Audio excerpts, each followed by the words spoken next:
Before we dive into the algorithm and the proof of correctness, let's review some basic graph theory about properties of a tree.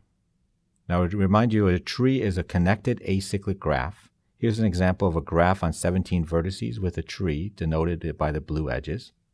The first basic property is that a tree on n vertices has exactly n-1 edges. In this example, it has 17 vertices and there are 16 edges. To see why this property holds, you'll notice that you need at least n-1 edges to connect up the n vertices.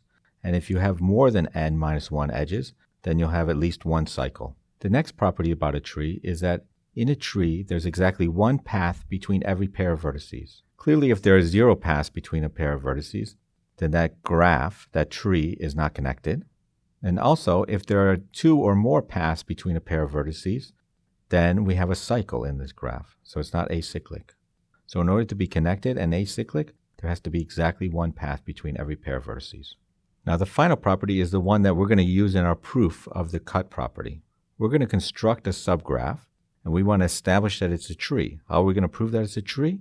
Well, we're going to show that it's connected and that the number of edges is exactly n-1. Any connected graph with exactly n-1 edges is a tree. Now this third property follows from combining the first property and the second property together and apply the third property. This last property is the one that we're going to utilize later, so let me repeat it again. In order to establish that a graph is a tree, I just have to show you that the number of edges is exactly n-1 and that this graph is connected.